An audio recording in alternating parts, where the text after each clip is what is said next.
नमस्कार राजस्थान, स्वागत है आप सभी का आज की फाइट में। मैं हूं आपके साथ हेमंत कुमार। राजस्थान में राज्यसभा की 3 सीटों के लिए निर्वाचन विभाग की तरफ से अधिसूचना जारी कर दी गई है और इसके साथ ही नामांकन का काम शुरू हो गया। चुनावी प्रक्रिया शुरू होने के बावजूद बीजेपी और कांग्रेस ने अभी तक अपने अपने पत्ते नहीं खोले हैं, लेकिन प्रदेश की राजनीति में हलचल तेज हो गई। बीजेपी और कांग्रेस में प्रत्याशियों के नामों को लेकर मशक्कत दिल्ली में हो रही है, ये बताया जा रहा है। तो वहीं बीजेपी तीसरा उम्मीदवार भी मैदान में उतारकर चौंका सकती है।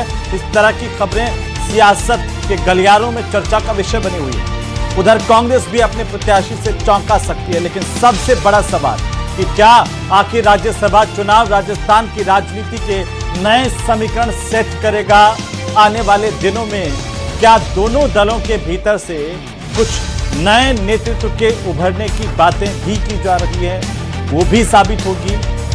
क्या कांग्रेस के भीतर जो जूली और डोटासरा की जोड़ी है उस पर राहुल गांधी का भरोसा और मजबूत होगा या कुछ और, इसे लेकर के भी बात करेंगे। और आज इन तमाम मुद्दों को लेकर के करेंगे प्रदेश की सबसे बड़ी चर्चा। पहले रिपोर्ट।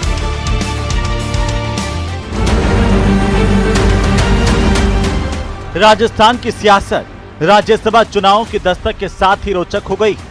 सियासी जानकारों का मानना है कि कांग्रेस के लिए यह फैसला सिर्फ एक राज्यसभा सदस्य चुनने का नहीं, बल्कि एक बड़े राजनीतिक पैगाम का भी होगा। अजमेर के पुष्कर में कांग्रेस जिलाध्यक्षों के ट्रेनिंग कैंप में राहुल गांधी ने नेताओं से नाटक करवाकर पार्टी की खींचतान और टिकटों के लिए नेताओं के चक्कर लगाने के कल्चर पर तंज कसते हुए इसे खत्म करने को कहा। राहुल गांधी ने कांग्रेस नेताओं से कहा, कांग्रेस तपस्या में यकीन करती है, पूजा में नहीं।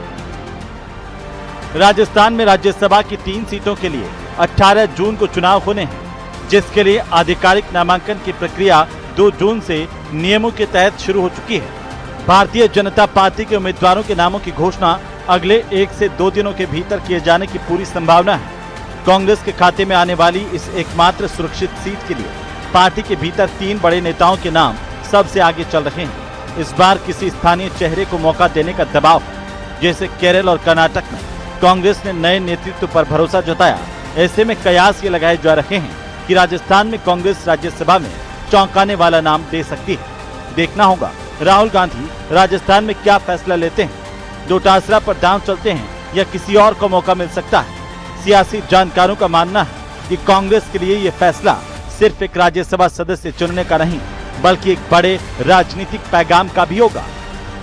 राज्यसभा चुनाव के लिए राजस्थान से कांग्रेस का एक प्रत्याशी चुन करके जाएगा और केंद्रीय चुनाव समिति द्वारा चुनावों पे जो सभी स्टेट्स के नामों पे मंथन किया जा रहा है और शीघ्र ही राजस्थान से कौन कांग्रेस का राज्यसभा के लिए प्रत्याशी होगा उसकी घोषणा की जाएगी। प्रदेश में आरएलपी और बीजेपी के बीच राजनीतिक पारा लगातार चढ़ा हुआ है। यहाँ हनुमान बेनीवाल के सामाजिक बहिष्कार को लेकर दिए गए बीजेपी प्रदेशाध्यक्ष के बयान के बाद आगे सियासी घमासान और बढ़ने के आसार है। राजनीति भी बड़ी अजीब चीज है, इसमें मौकों और शब्दों की बड़ी अहमियत है। कौन किस मौके पर क्या कह रहा है, क्यों कह रहा है, किन शब्दों का इस्तेमाल किया जा रहा है, किसके बहाने किसको शिकार बनाया जा रहा है, किसको उलझाया जा रहा है और किसको बचाया जा रहा है, इन सब के अलग अलग मायने निकाले जाते हैं। आज की फाइट में इसी मुद्दे पर करेंगे प्रदेश की सबसे बड़ी चर्चा।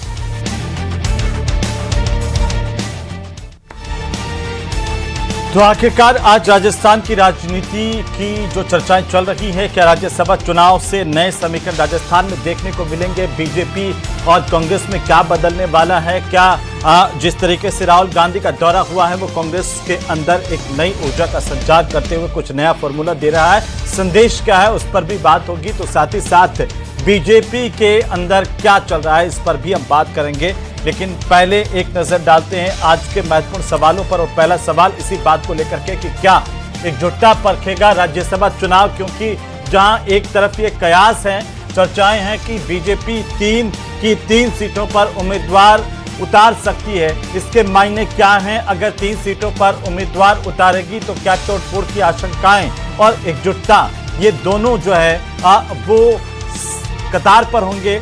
इन दोनों को परखा जाएगा।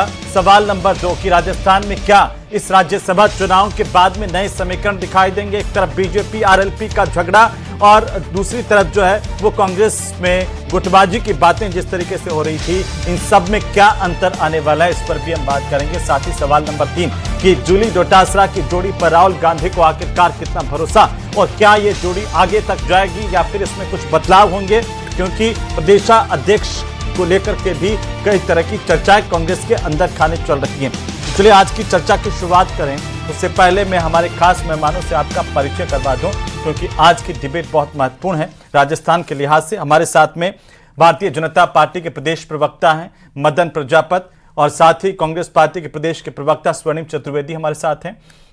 राजनीतिक विश्लेषक के तौर पर वेद माथुर साहब हमारे साथ हैं और साथ ही राजनीतिक विश्लेषक के तौर पर ही डॉक्टर वरुण पुरोहित भी हमारे साथ हैं। आप सबका स्वागत है, सबका अभिनंदन है। और सबसे पहले मदन जी, मैं आप ही से शुरुआत करूंगा कि राज्यसभा चुनाव की बड़ी चर्चा है, कहा जा रहा है कि ओबीसी पर दांव चलने वाली है बीजेपी और एक नए समीकरण की तरफ बढ़ती हुई नजर आ रही है, लेकिन साथ ही साथ ये भी कहा जा रहा है कि 3 सीटों पर बीजेपी अपने उम्मीदवार तीनों के तीनों सीटों पर उतार सकती है। क्या मायने हैं सर, कैसे देखा जाए?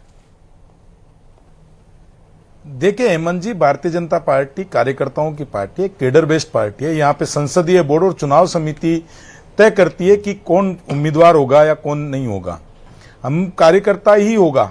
और भारतीय जनता पार्टी के अंदर तो जो काम करता है, माननीय मुख्यमंत्री जी और प्रदेश अध्यक्ष जी कहते हैं कि सीसीटीवी कैमरे लगा रखे हैं, आप काम करिए। तो उन सीसीटीवी कैमरों के अंदर जो भी आएगा वो ठीक है।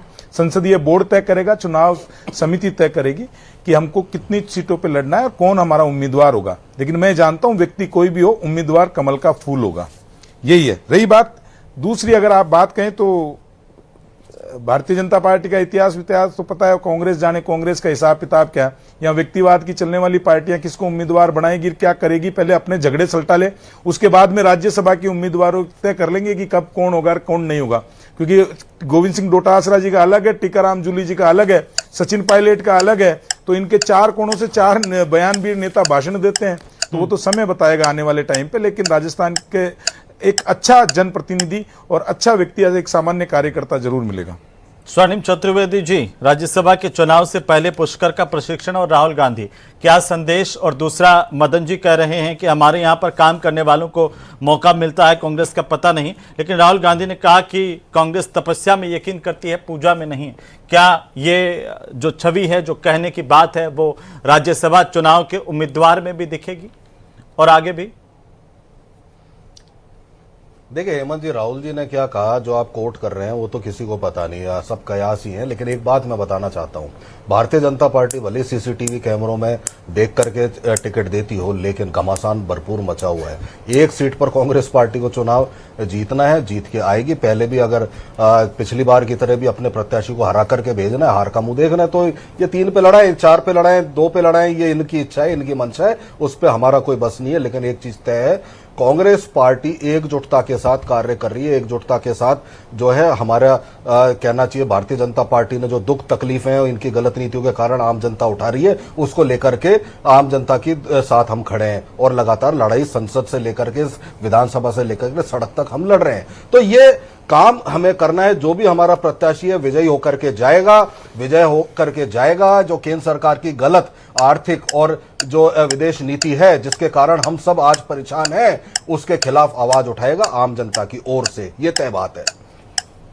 जी वरुण जी, एक तरफ बीजेपी ये संकेत दे रही है कि 3 सीटों पर अपने प्रत्याशी हम उतारने जा रहे हैं या उतारेंगे, या फिर ये कयास है, लेकिन इससे क्या बदलेगा? जोड़ तोड़ बाड़ेबंदी होगी, इस तरह की आशंकाएं। मेरा सवाल सीधा सीधा है कि राज्यसभा का चुनाव क्या राजस्थान की राजनीति में नए समीकरण सेट करेगा? बीजेपी कांग्रेस दोनों के लिए बड़ी चुनौती है। देखिए, चुनौती तो कतई नहीं है। 1 सीट कांग्रेस को मिलेगी, 2 सीट बीजेपी को मिलेगी। आपने जो पहला प्रश्न किया, 3 सीट उम्मीदवार, तीसरा उम्मीदवार उतारने की जो गुंजाइश है, वो तो हॉर्स ट्रेडिंग करने के लिए या किस लिए उतारते हैं वो सबको पता है, क्या व्यवस्था करने के लिए उतारते हैं। ऐसा नहीं करना चाहिए परंपराओं के हिसाब से। बाकी जो असली बात है, जो मैं कई बार उठा चुका, आज फिर उठा रहा हूं, कि कांग्रेस बीजेपी को ये देखना चाहिए, राजस्थान एक चारागाह भूमि नहीं है। बाहर के आउटसाइडर्स को यहाँ पे टिकटे नहीं देनी चाहिए राज्यसभा की। सोनिया गांधी जी अगर राष्ट्रीय स्वरूप का आदमी हो तो वो तो एक गर्व की बात होती है राजस्थान का प्रतिनिधित्व करें, लेकिन बाहर के आकर के जिनके राज्यों में उनका दो दो तीन तीन बार खुद चुनाव हार गए, एक दो विधायक जिता नहीं सकते, उनको आप यहाँ से प्रतिनिधित्व देते हो, चाहे बीजेपी हो चाहे कांग्रेस हो। राजस्थान को चारागाह बनने नहीं दे। सबसे पहली बात तो मूल कार्यकर्ता को टिकट दिया जाए जो राजस्थान की आवाज। अभी आपने प्रश्न किया, अभी एक और प्रश्न था डोटासरा जूली का, तो वो जोड़ी अच्छी काम कर रही है। राहुल गांधी अगर आते हैं, राष्ट्रीय नेतृत्व आता है कोई, तो पार्टी में अपने आप ही कहीं ना कहीं एक एनर्जी का प्रभाव होता है। इसलिए, लेकिन जो आपने प्रश्न कर रहे हो बार बार, राज्यसभा के किसी प्रतिनिधि से क्या राजस्थान की राजनीति में फर्क पड़ेगा? फर्क ये पड़ेगा कि मूल कांग्रेस जैसे मूल कार्यकर्ता को दे रहे हैं कि नहीं दे रहे हैं, आउटसाइडर को दे रहे हैं, इसका फर्क पड़ेगा सबसे ज्यादा। क्योंकि आपने देखा होगा अपने यहाँ 10 प्रतिनिधि हैं, उसमें से कितने बाहरी बाहर के आते हैं। ये परंपरा चालू हुई थी मोटा मोटी में शिवचरण महातो जी के जमाने में, जब हरिदेव जोशी जी वगैरह ने विरोध भी किया था, लोकसभा में बाहर के आदमियों को मत नहीं उतारा जाए। ठीक है, वेद माथुर साहब, कैसे आप इसे देख रहे हैं? क्योंकि सीधा सीधा तो सीटों के लिहाज से 2 सीटें बीजेपी के पास सीधी सीधी और 1 सीट कांग्रेस के पास, इसमें इतना ज्यादा कोई टिपिकल क्वेश्चन नहीं है। लेकिन उम्मीदवारों का चयन क्या राजनीति को प्रभावित करेगा आगे के लिहाज से? देखिए, पहली बात तो बड़ी स्पष्ट है कि कांग्रेस में निश्चित रूप से गुटबंदी है जबरदस्त। इसके बावजूद राजस्थान कांग्रेस में सैबोटेज की कतई आशंका या संभावना नहीं है। पहली बात है बड़ी क्लियर है। तो 2 सीटें भाजपा के पास जाएंगी, 1 सीट जी वेद माथुर साहब की आवाज शायद जो है बीच में अटक गए। वरुण पुरोहित साहब कुछ कहना चाह रहे हैं? सर बोलिए जल्दी से। मैं ये कहना चाह रहा था कि राजस्थान के अंदर एक आपने तपस्या शब्द एक नया डेवलप हुआ है, जो तपस्या तो अगर तपस्या से आप टिकट दोगे तो जो सबसे सीनियर मोस्ट होता है पार्टी के अंदर कार्यकर्ता, उसको देना चाहिए। 4 दिन पहले किसी पार्टी में आता है, वो कहता है मैंने तपस्या की, उसको तपस्या मान के टिकट दिया जाता है, तो वो परंपरा भी गलत है। मैं इस बात को, जो तपस्या शब्द का प्रयोग हो रहा है ना, इसका भी मैं आपको इसलिए मैं कहना चाह रहा था। दूसरा युवा जी नहीं, मेहनत तो जो सबसे वरिष्ठ होगा उसकी मानी जाएगी, सबसे एजिड हो जाएगा उसकी मानी जाएगी ना। जैसे 50 साल 40 साल जो एक पार्टी में काम कर चुका, उसको तपस्या मानोगे कि 5 साल 3 साल में वेद जी आपको आवाज है, पूरा कर लीजिए सर। वेद जी हाँ, आ रही है युवाओं। हाँ, तो मेरा मानना है कि राजस्थान के अंदर सैबोटेज का संभावना नहीं है, पहली बात। लेकिन जहां तक पार्टी का सवाल है, बड़ा स्पष्ट है कि भारतीय जनता पार्टी आमतौर पर टिकट देते समय किसी कार्यकर्ता को चुनती है, लेकिन कांग्रेस के अंदर धन बल, बाहुबल और जाति बल के अलावा किसने कितनी पूजा की है, इस बात पे निर्भर करता है। कौन किस परिवार से, इस पे ज्यादा निर्भर करता है। लेकिन एक और डायमेंशन में देख रहा हूं कि यदि अशोक गहलोत तैयार हो जाए तो कांग्रेस की आला कमान उनको राज्यसभा के माध्यम से केंद्र में भेजना चाहेगी और यहाँ सचिन पायलट को कमान देगी। लेकिन मुझे नहीं लगता है कि गहलोत किसी भी तरह से इस बात पे राजी होंगे, और कांग्रेस भी इस तरह का कोई नया पिटारा नहीं खोलना चाहेगी। ये चर्चाएं आप कैसे देख रहे हैं वरुण जी? इसे जो बड़ी महत्वपूर्ण बात कही है कि अशोक गहलोत को दिल्ली भेजा जा सकता है, राजस्थान की कमान युवा के हाथ में सौंपी जाएगी। देखिए हेमंत जी, ये सब कपोल कल्पित कयास हैं। उसको डीके शिव कुमार को बदला है तो एक ऐसा नैरेटिव क्रिएट हो रहा है, अशोक गहलोत जी को बदलेंगे, सचिन पायलट। तो पार्टी ला सकती है, युवा नेतृत्व भी काम करता है, इसमें कहाँ बुरी बात है? सब जगह ही कर रहा है। फिर तो आप खड़गे जी के लिए भी कहने लग जाओगे, खड़गे जी को हटा के कोई युवा को लाएंगे, ऐसी बात नहीं। हाँ, क्योंकि चुनाव आ रहा है, राहुल गांधी एक्टिव हो गए। मुझे लगता है 6-8 राज्यों में जैसी चर्चा चल रही, बदलाव तो करेंगे। चुनाव लड़ना है तो चुनाव नहीं लड़ेंगे, घर पे थोड़ी सोते रहेंगे, कुछ ना कुछ अपने। मैंने डोटासरा जी जूली क्योंकि अच्छा काम कर रहे हैं तो, लेकिन 6 साल हो गए डोटासरा जी को, हो सकता है बदलाव की कोई बात तो, लेकिन वो समीकरण देख के होगी। लेकिन जहां तक राज्यसभा का है ना, आप युवाओं को प्रतिनिधि, राज्यसभा युवाओं के लिए थोड़ी बनी थी भाई, वरिष्ठ लोगों के लिए बनी थी। युवाओं के लिए तो विधायक के लिए लोकसभा के चुनाव में वहां लड़ाना चाहिए। आप किसी युवा को राज्यसभा भेज दोगे तो वो तपस्या थोड़ी कहलाएगी। तो ये चीज सारी पार्टियों को देखना चाहिए, एक आउटसाइडर नहीं हो और एक वरिष्ठ जो विद्वान लोग। मदन जी मैं आप ही के पास आ रहा हूँ। मदन जी मैं आप ही के पास आ रहा हूँ। क्यों कहा जा रहा है कि इस तरह के संकेत बीजेपी के भीतर की 3 सीटों पर उम्मीदवार तीनों पर उतारे जा सकते हैं? अभी वरुण जी कह रहे थे कि ये परंपरा राजस्थान की नहीं है, लेकिन इसके बावजूद चर्चाएं क्यों हैं ऐसी?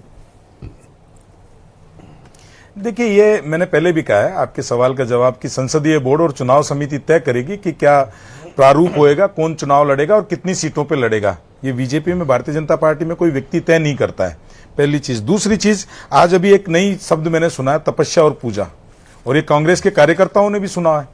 ये तो पता था कांग्रेस के कार्यकर्ताओं को कि कांग्रेस के अंदर रह के पूजा नहीं कर सकते, वर्जित है, क्योंकि राहुल गांधी को पूजा से नफरत है। लेकिन आज उनको एक नई चीज का पता चला है, तपस्या। तो ये भैया तपस्या कांग्रेस, क्योंकि कांग्रेस के कार्यकर्ता तो घिसड़ाई और रगड़ाई समझता था और अंग्रेजी नहीं बोलनी है, 3 शब्दों पे कांग्रेस टिकी हुई थी राजस्थान की। लेकिन आज तपस्या नया शब्द सुना है, क्योंकि पूजा से तो नफरत करते थे, लेकिन घिसड़ाई रिगड़ाई नहीं करनी। अब आप तपस्या करिए, माला जपिए राहुल राहुल राहुल राहुल राहुल राहुल राहुल राहुल राहुल राहुल राहुल राहुल, तो आपको टिकट मिलेगा। तो ये है इनकी तपस्या। दूसरा, राहुल गांधी जी ने कहा है कि विराट कोहली और जय शाह जी का उदाहरण दिया, बहुत ही जोरदार उदाहरण दिया।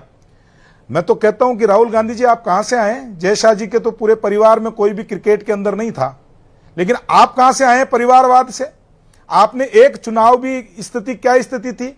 गांधी परिवार का, नकली गांधी परिवार का जो मसाला है वो खा रहे हो और अपने आप को बता रहे हो और यहां पे कर रहे हो, क्या लेना देना है आपका? लेकिन आप कौन से परिवार से निकले? अगर राहुल गांधी परिवार से नहीं होते तो क्या होते, जिनके नेतृत्व में 100 से ज्यादा चुनाव हार गए? आज 14 राज्यों में, 2014 में 12 राज्यों में सरकार थी, आज 4 राज्यों में ले आए। और रही प्रशिक्षण की बात, तो इनका प्रशिक्षण जो पुष्कर में चल रहा है वो ऐसा चल रहा है कि अशोक गहलोत जी क्या सिखा रहे हैं अंदर आपको तो पता नहीं है, क्योंकि इनका तो आया नहीं, हमारा तो क्लीन होता है। वो ये सिखा रहे हैं कि कैसे सरकार पे, कुर्सी पे काबिज और अपनों को कैसे बार किया जाए। तो ये हमारे को नहीं पता चला, तो आपको कैसे पता चल गया? कैसे गद्दारी, आपके पास गद्दारी कैसे? मैं तो वही बता रहा हूं जो जग जाहिर है, जो कांग्रेस क्या पूरे राजस्थान जानता है कि अशोक गहलोत जी अपनी जादूगिरी से बता रहे हैं कि सत्ता पे, कुर्सी पे कैसे काबिज होए और अपनों को कैसे सुनिए, अपनों को कैसे, मेरी पूरी हो जाए फिर लीजिएगा, अपनों को कैसे बाहर करा जाए।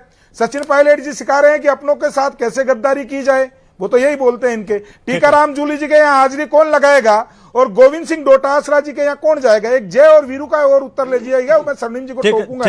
यहाँ बड़ी बात हो रही है कि जय और वीरू, और मैं स्वर्णिम जी से लेना, जय और वीरू की बात हो रही है, कह रहे गोविंद सिंह डोटासरा जी और टीकाराम जूली जी का कोऑर्डिनेशन बहुत अच्छा है। ये तो राजस्थान की विधानसभा में देखा ना कैसा कोऑर्डिनेशन था, कि किस तरीके से गोविंद सिंह डोटासरा जी के खींच थी कि नेता प्रतिपक्ष नहीं बने, और एक दलित नेता प्रतिपक्ष को गोविंद सिंह डोटासरा जी ने सदन में बोलने नहीं दिया। ये राजस्थान की जनता ने देखा है। अभी तो कांग्रेस के खाने के दांत अलग है, पिलाने के दांत अलग है। वो तो पानी पिलाते हैं ना, पानी पिलाएंगे। इससे पहले जब 2018 में सरकार बनी थी तो यही राहुल गांधी, यही राहुल सुने, अरे बात तो कंप्लीट हो जानी चाहिए। यही राहुल गांधी दोनों के हाथ ऊपर लेके ऊंचे करवाते थे, ठीक है, ये ऊंचे करवाते थे, हाथ ऊंचे करवाते थे। फिर देखा क्या, दिल्ली पहुंचे नहीं, उससे पहले तो दरार पड़ गई। तो अभी भी आप छोटी छोटी टिप्पणी, मैं वापिस आ जाऊंगा, दो और मेहमान भी है ना सर जी। स्वर्णिम जी देखिए, मैं इस पर तो टिप्पणी नहीं करूंगा, टिप्पणी तो आज जनता करेगी, देख रही है इनको। देखिए एक बात है, देखो जनता ने तो करनी स्वर्णिम जी, नहीं मैं तो नहीं बोल रहा, और अपने बता दो कितनी, मतलब कितने हल्के व्यक्ति हो ये और बता दो, बोलो। नहीं ऐसे नहीं, मैं देखो हल्की बात बोलने वाला व्यक्ति, मैं टिप्पणी नहीं करता, ऐसी हल्की बात पर टिप्पणी नहीं की जा सकती। हल्की बात तो स्वर्णिम जी, हल्की बात तो देश के गृह मंत्री को, और पहले भाषा की मर्यादा तो राहुल गांधी को सिखा दो, राहुल गांधी को सिखा दो भाषा की मर्यादा। देश के प्रधानमंत्री को कैसे बोल रहे? मुझे आपसे भाषा की मर्यादा का सर्टिफिकेट नहीं लेना, ठीक है, तो आप उनसे सीख लीजिए, मुझे मत दो सर्टिफिकेट, ये तो आपके नेता से सीखो। और मैं फिर बताता हूं, जो नेता अपने कार्यकर्ताओं का नहीं होता है, जिसकी पार्टी में कार्यकर्ताओं की कुत्ते के पिल्ले को उठाओ, 4 थपेड़े मारो और फिर देखो कि बूथ अध्यक्ष भोंकता है कि नहीं भोंकता। जो लंगड़े घोड़े, रेस के घोड़े और कौन से घोड़े, मदन जी ठीक है, मदन जी प्लीज, मदन जी ठीक है, बोलिए स्वर्णिम जी, क्या बदलेगा राज्यसभा चुनाव के बाद आपकी कांग्रेस के भीतर? क्या राहुल गांधी के संदेश का असर होगा? युवाओं पर दांव खेला जाएगा क्या? किसको अब कई अल्पसंख्यक की भी आवाज आ रही है, ओबीसी की भी आवाज आ रही है, एससी की भी आवाज आ रही है, मतलब प्रत्याशी को लेकर के आगे की रणनीति क्या इस पर असर डालेगी? देखिए हेमंत जी, सीधी सी बात है, जो देश में आज व्याप्त परेशानियां हैं, जो रसोई गैस के बढ़ते दाम, पेट्रोल के बढ़ते दाम, बढ़ती महंगाई और लोगों की बेरोजगारी है, उससे लड़ने के लिए एक योद्धा और दिल्ली जाएगा, बिल्कुल निश्चित रूप से जाएगा। चाहे बीजेपी 3 पर लड़ा ले, चाहे 2 लड़ा ले, ये इनकी इच्छा।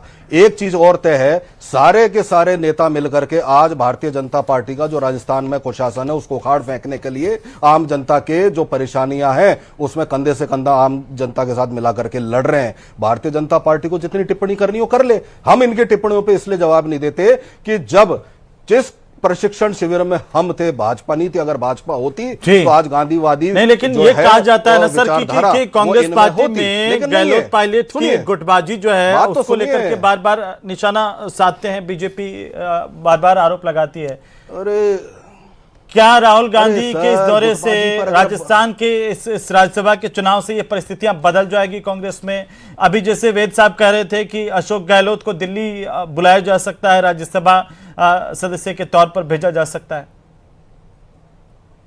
देखिए, मैंने आपको कहा राज्यसभा में जाएगा कांग्रेस का वो योद्धा जाएगा और भारतीय जनता पार्टी के कुशासन को उखाड़ फेंकने के लिए जो कार्य करना होगा वो करेगा। लेकिन एक चीज मैं बताऊं, थोड़ा सा मुझे इसलिए बोलने दें क्योंकि मैंने किसी के बीच में नहीं बोला, बार बार मेरे बीच में बोला, मैं एक ही बात कहना चाहता हूं, एक ही बात बिल्कुल जल्दी से ही पूरा करता हूं कि भारतीय जनता पार्टी एक बार अपने गुटबाजी को देखे। जो वसुंधरा राजे जी आकर के बार बार भाजपा की मीटिंग में कहें और सार्वजनिक रूप से जो सब देखते हैं टीवी पर कहें कि कार्यकर्ताओं को मौका मिलना चाहिए, नहीं मिल रहा।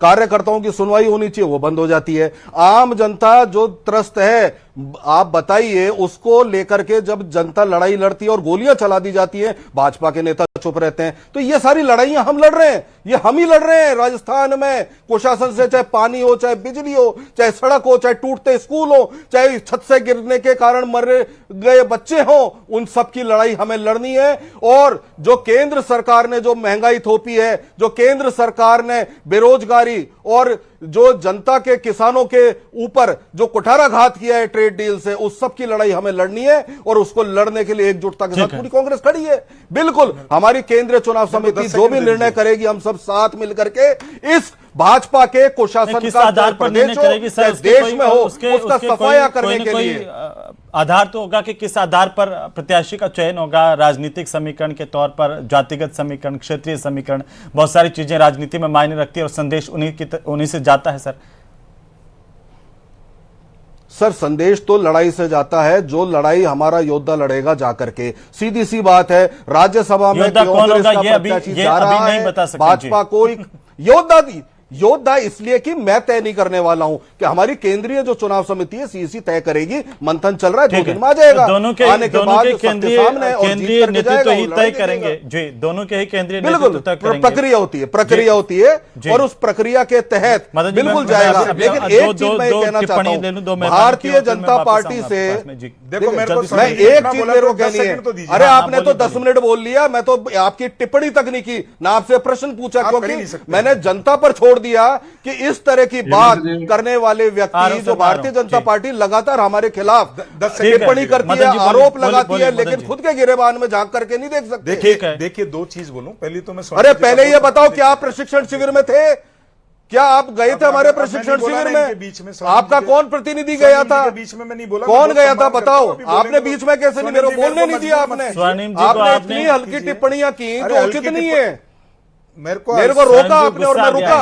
मैंने रोका नहीं, बिल्कुल मैंने कहा था स्वर्णिम जी को कि 10 सेकंड इन्होंने, अरे 10 सेकंड आप 10 सेकंड में अपनी पार्टी का बताओ ना, क्या है? बता रहा हूं ना, जिस पार्टी में ये पता नहीं होता विधायकों को कि हमारा विधायक दल का नेता कौन चुना जाएगा, ऊपर से पर्ची रहने दो, लिफाफे की सरकारें मत चलाओ। सचिन पायलट को क्या मेरा मुंह मत खोलो, कौन हमारा राष्ट्रीय अध्यक्ष होगा, को आज हमें बता रहे और बैठाने वाले लोकतंत्र पे जो कुठाराघात कर रहे हो, अम्मा के यहां से लगातार महंगाई से लोगों को लूट रहे हो, नाम पर लूट रहे हो, पैसा कमा रहे हो, भ्रष्टाचार चरम पर मेरा है। निवेदन है, आप दोनों बहुत सम्मानित है। भाषा का मतलब इस तरह से इस्तेमाल नहीं हो, कम से कम सब लोग देखते हैं। नहीं, भाषा तो इन्होंने बोली है, मैंने तो बोली नहीं। मैं तो कांग्रेस हम सबको ध्यान रखना चाहिए सर। मैं तो एक मुद्दों की, तथ्यों की बात कर रहा हूं। ठीक है, तथ्यों पे बात नहीं करते। ठीक है, लेकिन मैं एक एक सवाल हमारे राजनीतिक विश्लेषकों से भी लूंगा। एक सवाल राजनीतिक विश्लेषकों से लूंगा। स्वर्णिम जी, मैं आपके बीच में टोकता नहीं हूं, फिर भी अगर आप ये ठीक है मदन जी, 10 सेकंड अभी इन्होंने कहा है, मैं 10 सेकंड में पूरा बोलो, 10 सेकंड बोल दो। मैं इतना कह रहा हूं कि स्वर्णिम जी में क्या है कि सुनने की क्षमता नहीं है, बोलने के, ये टिप्पणी को अरे मुझे बोलने के लिए कहा गया था। किसान की बात कर रहे हो, किसान की बात कर रहे हैं, सोनलाल कटेला आत्महत्या हो गया, किसान की आय दुगनी हो ही गई है, एमएसपी मिल ही रही है, आज राजस्थान के बाजरे की खरीद आप करने के वादा निभाई नहीं आपने। क्या बात करते हो? बिजली दी है। अच्छा, ठीक है, हो गया 10 सेकंड हो गया। ठीक है वरुण जी, ठीक है सर, ठीक है वरुण जी, राहुल गांधी का दौरा क्या कुछ बदलता हुआ आप सुनिए सर, प्लीज दोनों की आवाज डाउन कीजिए, प्लीज नहीं जाएगी सर, नहीं जाएगी, ऐसे मत कीजिए प्लीज, मेरा निवेदन है आपसे। वरुण जी, राहुल गांधी के दौरे से कांग्रेस में कुछ बदलेगा आपको लगता है?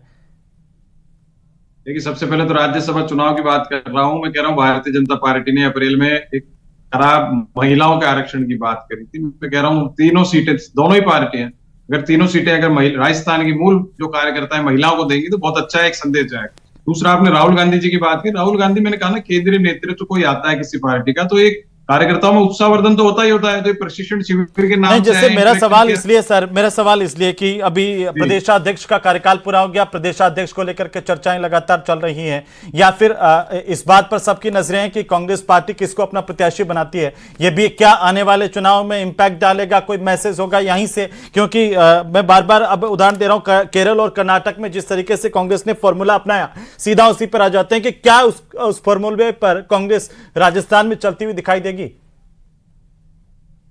देखिए, उस फॉर्मूले पे चलती है, अशोक गहलोत जी को राष्ट्रीय स्वरूप पे ले जाती है, पायलट को स्टेट में लाती है, तो जरूर फायदा होगा। लेकिन आप जो बात कह रहे हो, राज्यसभा टिकट अगर कहीं बाहरी आदमी को, जैसे मैंने आउटसाइडर की बात की, उसको दिया जाता है तो जरूर वर्कर्स में निराशा का भाव आएगा। तो राहुल गांधी के दौरे से कांग्रेस पार्टी में परिवर्तन तो निश्चित होगा। प्रदेश अध्यक्ष, देखिए, सतत प्रक्रिया है। प्रदेश अध्यक्ष तो किसी पार्टी का 4 साल 5 साल 3 साल होने के बाद बदलाव होता है, तो वो तो अपने कैलकुलेशन सारी पार्टियां वो तो होता रहेगा। सतत प्रक्रिया है। प्रदेश के अध्यक्ष तो सर, इस सतत प्रक्रिया का आगे वाली प्रक्रिया पर असर पड़ता है ना राजनीति में, इसीलिए मैं बार बार इस पर जोर दे रहा था। बीजेपी के खेमे की बात कर लेते हैं सीधे सीधे। अभी वरुण जी ने कांग्रेस की बात कर ली, बीजेपी संक्षेप में बताइए, बीजेपी में क्या बदलेगा? सबकी नजरें कि भाई ओबीसी के 2 कैंडिडेट 2 सीटों पर जाएंगे, क्या ओबीसी को प्राथमिकता होगी, या महिलाओं की बात की जैसे वरुण जी कह रहे हैं, क्या महिलाओं को प्राथमिकता दी जाएगी, या फिर प्रदेशाध्यक्ष के चुनाव की सरगर्मियां भी हो रही है, उसमें क्या आपको परिवर्तन होता हुआ दिखाई दे रहा है इस राज्यसभा चुनाव के बाद में? देखिए, भारतीय जनता पार्टी ने एक ब्राह्मण मुख्यमंत्री बना दिया है, इसलिए इस बात की पूरी संभावना है कि राज्यसभा की दोनों सीटें किसी जाट या गुजर इस तरह की ओबीसी जातियों को दी जाएं, और इन दोनों सीटों में से कोई ना कोई महिला होगी। ये बात हम सभी को माननी पड़ेगी कि भारतीय जनता पार्टी जब टिकट वितरण करती है तो उनका रिसर्च और जो प्रयोगशाला में काम होता है वो कांग्रेस से कई गुना ज्यादा होता है। एक और सवाल मैं प्रसंगवश करना चाहूंगा कि कांग्रेस प्रवक्ता ने कहा कि भाजपा का कुशासन है, महंगाई है, बेरोजगारी, ये सब बातें कुछ हद तक सही है, लेकिन इसमें एक बहुत बड़ा लेकिन है कि इसके बावजूद लोग कांग्रेस को वोट क्यों नहीं दे रहे हैं? क्यों टीएमसी जैसी स्थापित पार्टी भी आउट हो गई? इस पे कांग्रेस को आत्ममंथन करना चाहिए। भले ही राज्यसभा चुनाव में इस तरह के मुद्दे नहीं आते हैं, उसमें फिक्स होता है किसको कितने वोट मिलेंगे, लेकिन आगे की लड़ाई के लिए राज्यसभा चुनाव में जो प्रत्याशी का जिस तरीके से ऐलान होगा उसका इम्पैक्ट आने वाले चुनाव पर पड़ता हुआ दिखता है या नहीं? बिल्कुल पड़ता है या नहीं पड़ता है? बिल्कुल पड़ता है। इसीलिए कांग्रेस, तो चलिए इसी को ध्यान में रखते हुए पार्टियां ऐलान करेगी, ऐसी उम्मीद है। बहुत शुक्रिया चर्चा में शामिल होने के लिए आप सभी का। कुल मिलाकर के राजस्थान की नजरें अभी राज्यसभा चुनाव पर है कि कौन प्रत्याशी होंगे, कौन जीत करके जाएगा, उसका आगे आने वाली राजनीति पर क्या असर पड़ने वाला है। सवाल तो यह भी है कि इससे पार्टियां आखिर विधानसभा चुनाव को लेकर के क्या संदेश देगी अपने कार्यकर्ताओं को, प्रदेश की जनता को, यह भी देखने वाली बात है। नमस्कार।